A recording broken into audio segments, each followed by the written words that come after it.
All right, man. Well, Scott, thanks for taking the time out tonight. I know you've done some updates, and I know you've told me what they are, but I'm going to let you explain it because you'll say it better than I will anyway. Okay. So so 0.90 I think was the version that I have here, and the one we talked about the last time we were on a stream together. So what's the new version? What are people being shipped today? Well, the board is a newer version of 0.91. Okay.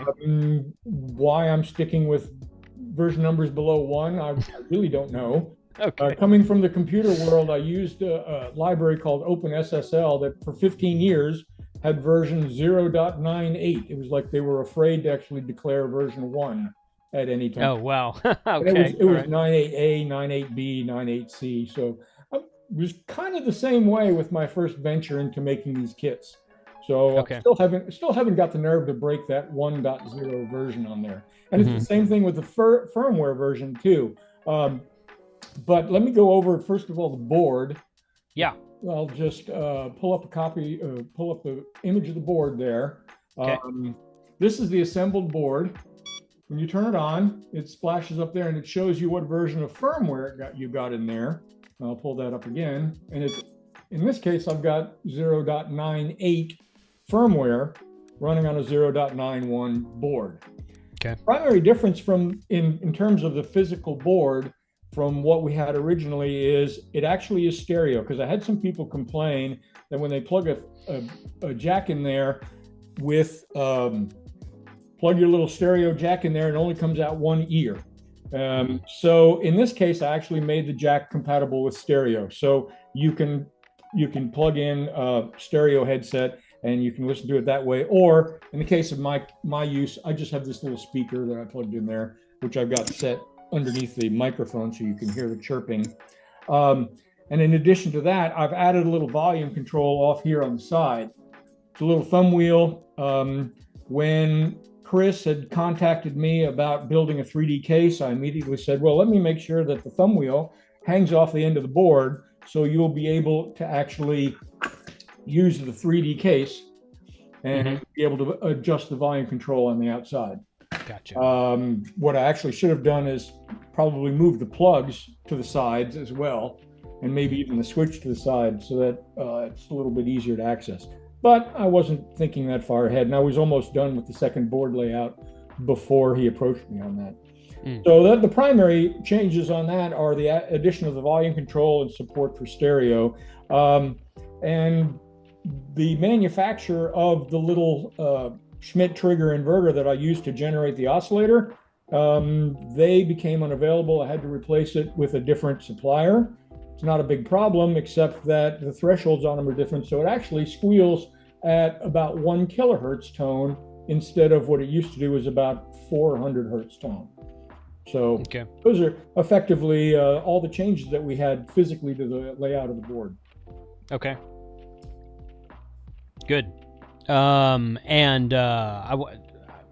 Whenever you want to talk about this later, we can, but people who had the original version, you were having them send. In fact, the Salty Ham is in the chat saying, tell Scott, and thank you for the super chat, buddy. Tell Scott I haven't forgotten about sending my MCU chip back for updating. Life things cleared, so we'll send soon. But that's fine. Up to the first, I want to say it was 30 boards that I sent had the original version of the firmware, which the only way to do the upgrade was by actually pulling the, let me pull this back up again here. Yeah. Actually physically removing the chip and sending it in for an update. Or if you actually are a bit of a hacker and you do any programming with microchip, this little device here called the PIC kit is what I use to program it. You can attach it to headers that are right up here, and you can just take the firmware and download it straight in if you're that daring. But what I did was I actually added a software update module to an area of RAM in here. And if you get one of these cables, which is a serial TTL cable, let me share. You can buy these on Amazon. Okay. Let me pull this up really quick. No, that's me. I don't want me. I want to pull that up. This is them on Amazon. It's very important that the one you buy is the 3.3 or 3v3 version. That's the 3.3 volt. Okay. Because this chip is rated for 3.3 volts. They've got a 5-volt version too, and you don't want to do that because it would probably damage the chip. So let me go back to this. But you can take that cable and you can simply plug it into the side. And there's some update software that's available on my website. So you download that little executable, tell it what serial port this is, COM1, 2, 3, or whatever, and then tell it the name of the hex file that you want to download. And right now on the website, there's 3 different versions. There's the original 9.1, then there's a 9.5, and now there's a 9.8, which has a new feature in it, which we'll get to later. This is the file. I put a link to this also in the boxes that I ship out. It's also a QR code, so you can just scan it and go right here. Up here, it talks about the instructions that you get. You can actually click on that, and it pulls up a PDF of all the instructions. Much of this is already part of the assembly, plus the cable that I was talking about. Let me go back to the page. So you've got the 3 versions of instructions. I've got the different versions of the original firmware that are available here. These are just hex files, so you download them and save them. And then there's the extensive instructions, same thing that you would see there. You would also see here. Oh, I'm sorry, these are the instructions on building the unit. Down here are the instructions on how you can update the firmware if you have one of the newer firmwares that's after version, I think it was 35 or 36, something like that. So you need this this cable here, which is a 3.3 volt cable. You'll have to supply this little header that will connect to over by the knob. You can download an executable that I wrote. When you plug in the FTDI cable, it will create a new COM port, a new serial port in there. Tells you how to find out what the serial port is when you plug it in. And then when you want to execute the executable, you give it the name of the executable, the name of the hex file that you're upgrading to, and the COM port you're sending it to, and it'll take 10 to 15 minutes to actually do the update. It's a bit on the slow side because I'm doing a lot of redundancy, because I want to make sure that if there's any corruption in the data, it doesn't actually try to commit that into the memory. Otherwise, I think the term would be brick the unit. And then the solution is just send the chip back to me and I'll reflash it. There was a question that Tank asked while we were offline about which cable is this. Now, this shows it's this cable here, which is you can buy through Amazon. What happened here? Let me show the picture. There we go. You can buy this through Amazon. As I said, it's got to be the 3.3 volt cable. The other option that I was talking about is this thing for hackers who have done any kind of little microprocessor programming with microchip, because that's what this thing uses, is a microchip. This you can buy, but this is pushing like 60 to 80 bucks. So I use it to program a whole bunch of them. I wouldn't recommend buying it just to program the Morse Monkey once or twice. But you use this in concert with microchips software development environment, and you can plug that directly into, if you take a header and put it up here, you can plug that directly in up there. The instructions don't go into detail on how to do that, because I don't imagine there's a whole lot of software engineers or firmware engineers who would want to be doing it this way. Don't you have a new software feature or two to show off? I was going to get to that next. Ooh. Okay. Let's do it. As I'm going through this, let me pull up the picture. I'll go through the newer features that I've added compared to the original ones that had come out. First thing we do is we turn it on, and it tells you the version number. In this case, 098. It defaults to the settings menu. We have the same settings menu between an iambic keyer or a straight keyer. I learned from Jason last time that you had said that let me push this forward. The left key is normally the long, and the right key is normally the short for iambic key. No, backwards of that. Backwards. Okay. Yes. Well, we can handle or at least that too. the key that I have is backward. The right key is the DAW, and the right key is the DAW. The left key is the DIT. Okay. Well, we can set between either one, and we can handle the change. I'll get to that next. And a lot of people change it, especially if you're left-handed. A lot of times that's kind of a personal preference issue. I think I'm not an expert CW guy, but I believe that's a personal preference issue. So, yeah, if you can change it in the software, even more so, the better. We can. But yeah, okay, great. Go ahead. This next option is turning the background lights on or off, but I've got so many. I've got lights shining on this thing. I can turn it on. Yeah, that helps. You can see that. Mm-hmm. The lights turn on to give you a background light, but they also offer you the feedback of either turning green or red for a second if you get something wrong.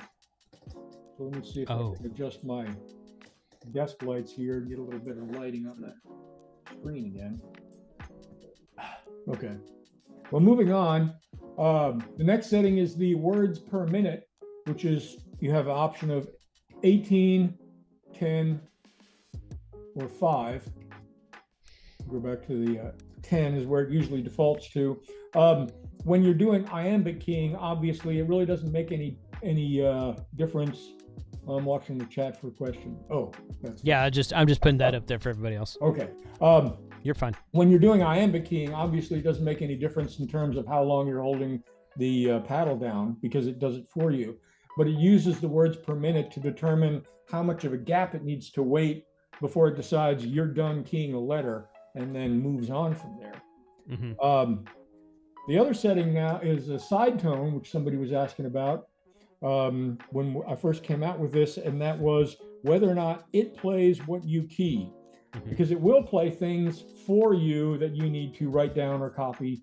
And it always plays that tone, but this is whether or not it will actually play what you're tapping on your keyer. And then we have this new one, which you mentioned, for straight keying or the iambic DAW, which is long, whether it's going to use the tip or the ring on the plug. And you can set it to either be the tip or the ring. And depending on how you then have the plug wired up, that gives you the ability to reverse which side of the keyer is going to be the long and which side is going to be the short for iambic keying. Gotcha. And then also we have the ability to save the settings. So if you hit save, it will save the settings if it detects any changes. In this case, I didn't actually change anything, so it didn't save them. This way, when you turn the power off and turn the power back on, you don't have to go through all those settings and restore it back to the way it was. So that's also a new feature. Now we go back into the root menu. We've got practice mode, dictate mode, echo mode, copy mode, which are existing ones, and the new Coke mode. So we'll go through these again really quick. Practice mode just lets you randomly key things, and it will tell you what it thinks you keyed. Can you hear that? Did you hear the beep? Yes. Okay. Yes, I heard 3 dits. And let me hit, well, those are DAWs actually. Oh, okay. Okay, 3 DAWs. Let me do 3 dits. Yeah, okay. Now that I hear the difference, yes. Okay. Yeah, and then an N, or yeah, and then an A, and then, and if it doesn't know what it is, it gives you a little asterisk, which, as I told Frank, takes up less space on the screen than printing out WTF. Okay. All right. Also, I didn't know that. It also will handle numbers just fine. So when you're done, just press the button that it leaves. The next option is dictate. In this case, it will give you a letter. Now, I'm not the Morse code expert, but I do have a nice little cheat sheet that I use here. So it's asking me for a K, which is simply a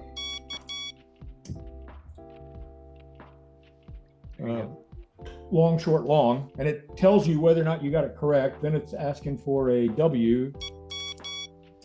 It tells you whether or not you got it correct. When you're done, press that, and it tells you how many you got right and how many you got wrong. Gotcha.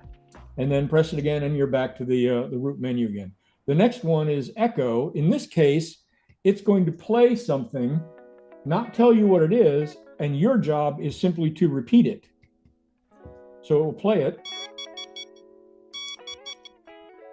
and it tells you whether or not it's correct or whether it's wrong. Gotcha. It will also, if you don't do anything at all, it will wait 10 seconds and then play it again. So you can keep listening. Give me all numbers first. Right. Oh, there's an H, or I, sorry. So when you're done, it again will give you a score of how many you got correct and how many you got wrong.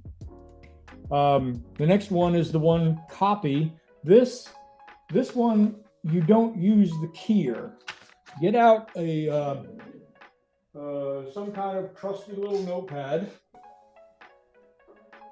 like this little thing I got from the Hampton when I was there, and a piece of paper, and it will play back an entire 2x3 call sign. Okay.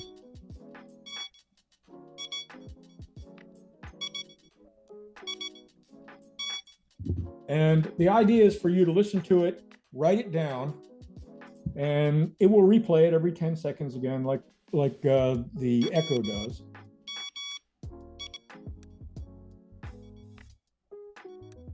Now I'm not writing it down, but when you're done, press the keyer, and it will tell you what random 2x3 call sign it generated. Now it always starts with a W, and a 2x3 always has a number in the middle, but other than that, they're all going to be random. So you can press the keyer, and it will generate another random one. The tones you're hearing kind of fade off. That's Zoom squelching everything. So the actual kit, you can, when you're typing on it or when it's typing to you, sounds very good. It's very clear and crisp. Also, one of the reasons that I put the volume control on there is when people started using the little earbuds, it was very loud in their ears. Okay. And the original instructions recommended that you buy some headphones or earbuds that have a volume control on them. So when you're done playing with the copy, just practicing listening to call signs, you can just press the button to exit out. The new one is the Cope method. Now, this is kind of like copy, or even worse. This is where you have to also use the little USB to serial port. You need a terminal program. This window is putty. It's a terminal program. If I take the plug and plug it in here, hit enter, I get a little menu there, which is just a silly little menu. It says, I can't read it, it says option number 1 is nothing. Option number 2 is even less. Option number 3 is pay no attention. If you hit like a number 9, it will give you some kind of message of the day, goofy little thing. Going back to the Coke option, let me turn that off really fast. In this case, what it will do is it will play 2 characters for you. And then again, it will repeat them every 10 seconds. And your mission is to type them in. If I put 3 and I in here, it tells me incorrect. Ha! It was a 3 and an A. So anyway, that's the Cope method. Now, in this case, it's going to play 2 symbols, and it's going to essentially score you in a percentage. It keeps track of the last 10 attempts that you made. And when you reach 80%, it will add another character to it. So suddenly you'll be doing 3 characters in a row. And then when you get 80%, 8 in a row or 8 out of the last 10, it will update it again to 4 characters in a row. I wish I could get this to play better. Sounds pretty good right now. An F and then a 4. Hey, I got one correct. I got 1 out of the past 10. And then it moves on to another one. So when you're done, just press the button and it leaves. And at that point, this terminal menu goes back to whatever goofy little thing you wanted to put there. So that is the new feature. Do you want to close this? Yeah, let me exit that out and turn that off. That's the newest feature that I've added. And then we're back to the settings again. So in a circle, we've got now 5 different options. We've got the practice mode. We've got the dictate mode where it tells you what to do. You've got the echo mode where you don't really know what you're typing. You're just needing to imitate what you hear coming in. You've got the copy mode where you've got 2x3 symbols, like when you guys are working your POTAs or whatever field work you're doing, trying to listen to people who are calling in. And then the new version is the Coke method.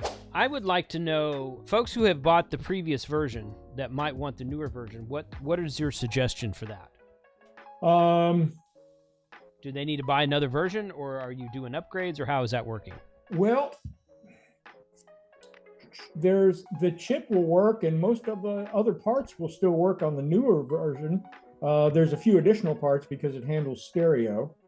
And it's got the volume control. So I could ship out replacement boards and a handful of the additional parts that are used if you feel you're really good at desoldering and wanted to move over to the new board. That would be substantially less cost than the entire new board. But the new board, that gives you stereo and it gives you the volume control. The existing chip with the new features you can use with an old board because the same plugs are there on the side and on the top. Let me pull this back up here.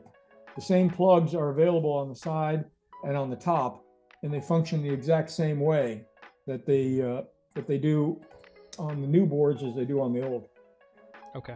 I like the fact that it gets you to 80% and then adds another character. That's a neat way to learn, I think. Yeah, Frank was explaining that to me, so I thought I hadn't heard of that one before. So I did a little research, looked into it. I'm getting these lights out of my face now.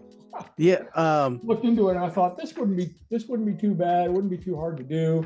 And it's an accepted practice for learning Morse code. So Bradley asked, where do we order the new version? And my response to him was the only one available right now is a new version. You can't get the old version anymore. Yeah, so it's the same price. It's a few extra parts, and I put a lot of time into the software enhancements and things, but just keeping the same price on it. Scott wants, Ham Radio from Non-Techie Scott. Could a future update allow for a more minutia option for words per minute instead of the current 3 options? It could. What I did was I used the expected math, and the actual standard words per minute says you have a 70 millisecond for a short, and 3 times that, or 210 milliseconds for a long, and then I think it's 5 times that for inter-character spacing. So that's what its playback is using. And when you're using the iambic keyer, it's playing back at that rate, and it's using that gap for the computation between the inter-character spacing. If you're using straight keying, it tries to use that pretty much that same timing. I'd have to get out the math again that I was using for that, because it actually, for the 5 words per minute, it's actually pretty generous. It's something on the order of a quarter second for a short and half a second for a long, and then the 15 and the 18 words the 10 and the 18 words per minute still use the 70 and the 210 milliseconds anyway. Most people, from what I understand, are using the iambic keyer anyway. So I hadn't had any requests to get any more precision in the words per minute setting. Hold on here, let me show you this if I can find it. Yeah, there we go. Okay, and transition. This is the PDF that you can download from the website. It's got all the assembly instructions. It shows you all the parts. And there's I did ship out one or two recently that may have a typo in it. Right here, I had R6 listed twice. It's actually R5 and R6, so I now have a fix on that. But in addition to that, now it also shows you where on the board the parts are. So it makes it a lot easier when you're going through. Well, these are all the 10K resistors that I need to put in, and then these are all the 1 microfarad capacitors that I need to put in. So the instructions get very specific about where to put all the parts and how to put them in. Also, I had some problems. This is the larger screw. I had some problems with the original one in that the screws that I used for the LCD were very small. And I used the same size screws for the battery case. Well, I needed a bigger screw for the battery case, but the bigger screws wouldn't fit in the LCDs. So now the new kits actually have 2 different size screws. So that was a lot of fun, packing up those and not losing these little itty bitty nylon screws. All right, guys, thanks for joining tonight. Sorry about the technical issues. Be watching and check out the links. We're going to put the links to everything we talked about tonight in the description. So if you're watching on Team Replay, go look at that. So 73 all.